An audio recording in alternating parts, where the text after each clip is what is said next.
Fire and Blood tells the history of House Targaryen as they ruled over Westeros, including events like Aegon's initial conquest and the civil war known as the Dance of Dragons. House of the Dragon focuses on the dance and the events leading up to it, including the rivalry between Princess Rhaenyra Targaryen and Queen Alicent Hightower. However, just like the TV adaptation of Game of Thrones, House of the Dragon makes several changes from the source material in order to make the transition from page to screen. Don't worry, book loyalists.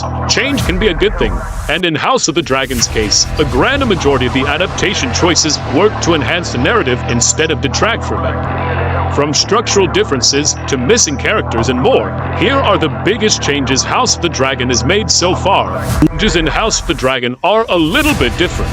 By the end of the season, Rhaenyra is 33 and her oldest child is 15.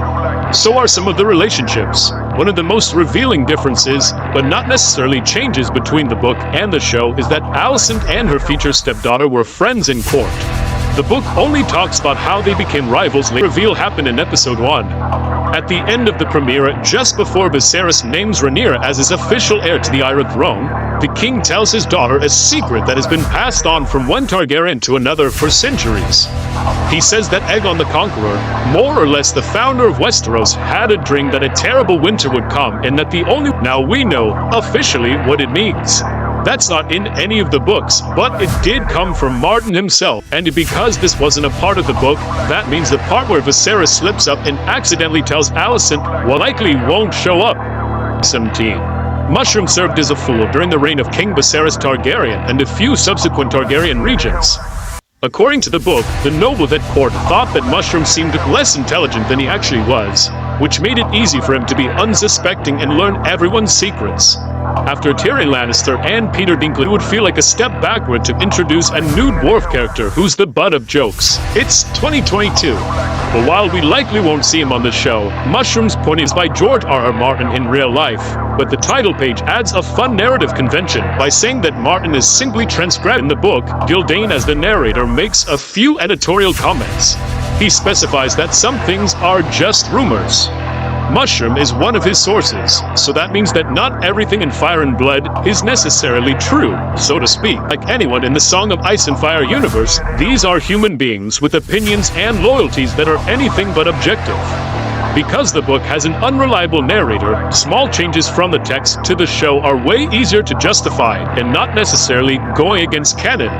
For example, in episode 2, we learned that Daemon's lover Mysaria can't get pregnant because she ensured long ago that she would never be threatened with childbirth, even though Daemon had already announced to a lot of people that she was carrying his child.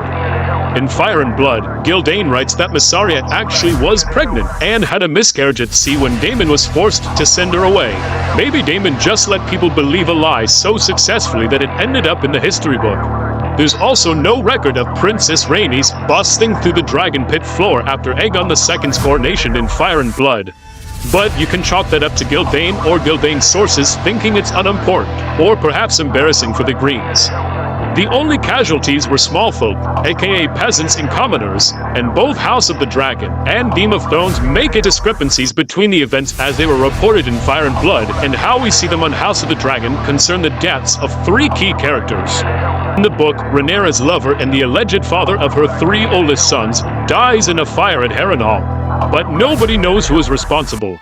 The book suggests several suspects, but the show makes it clear that it was Westeros' #1 foot enthusiast, Larys Strong, who killed his own kin. A similar thing happened with Lord Beesbury, who became the first official casualty of the Civil War when Criston Cole bashed his head in during the Green Council meeting. The book has conflicting accounts of how and when he died, and the show makes a clear choice. Daemon Targaryen's first wife dies in a hunting accident in the book, and people think that's what happened in the show, but it's secretly Daemon. You get the gist.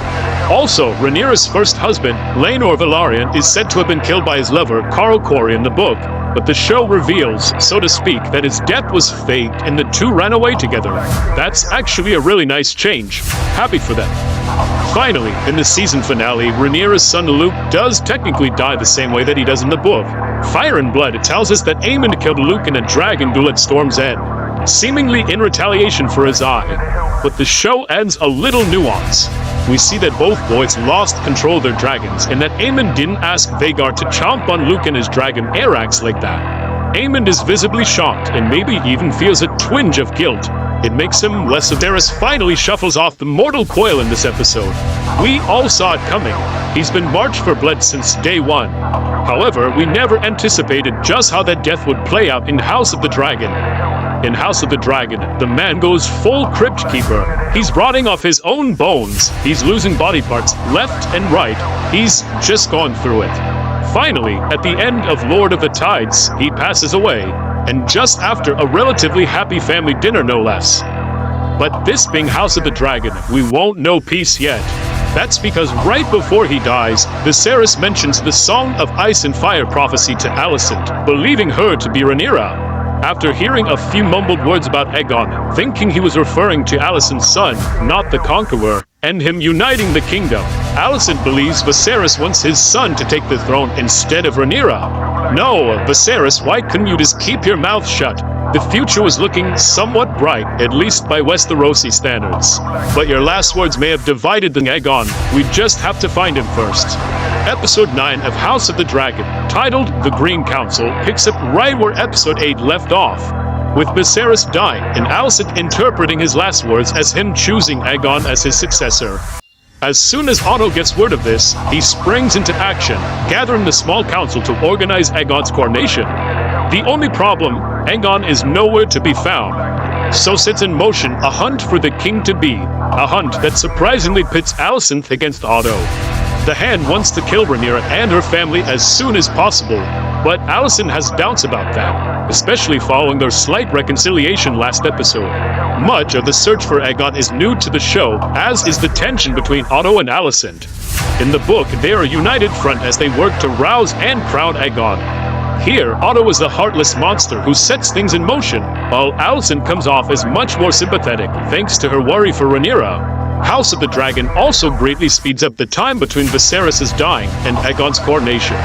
In the book, it takes about 10 days to finalize the choice to crown Aegon, during which the smell of Viserys' corpse stinks up the Red Keep. Here, Otto and Alicent move fast. Plus, the show adds a bunch of new material, like Aemond and Kristen's discussion, Larys and Alicent's arrangement, and Mysaria's involvement.